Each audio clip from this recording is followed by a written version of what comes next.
Chapitre 32. Happy Few.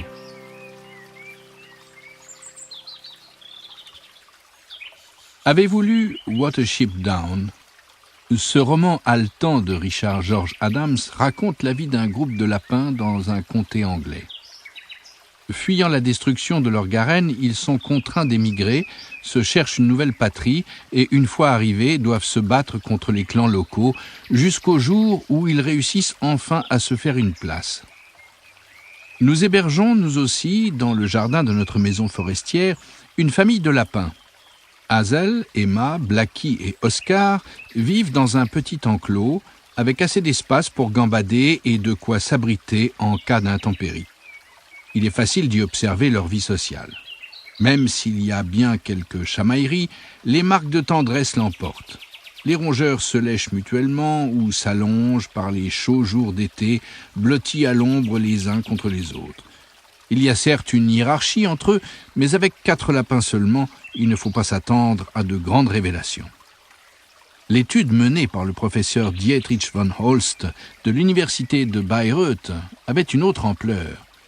Il aménagea un terrain expérimental de 22 000 mètres carrés pour des lapins de garenne qu'il observa pendant 20 ans.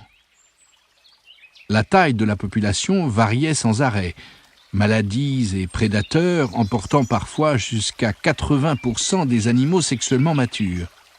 D'un autre côté, les rongeurs, fidèles à leur réputation, se reproduisaient à grande vitesse, si bien que l'effectif atteignit jusqu'à 100 adultes.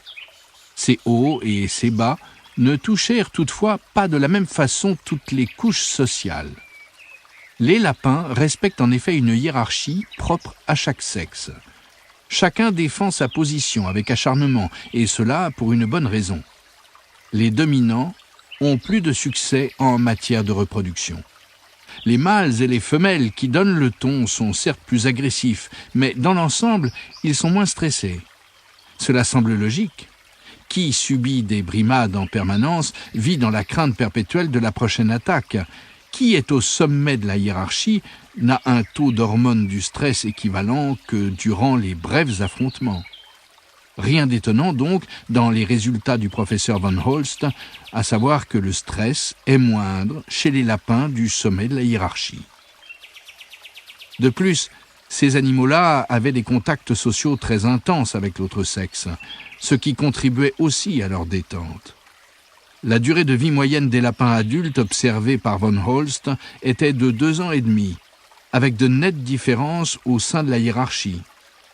Alors que les animaux de rang inférieur mouraient souvent quelques semaines après avoir atteint leur maturité sexuelle, le gratin des lapins vivait jusqu'à 7 ans.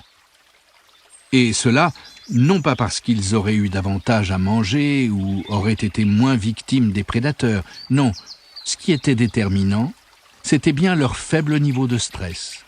Vivre au calme, sans être soumis à la peur, diminuait les risques de maladies intestinales, première cause de mortalité chez les lapins.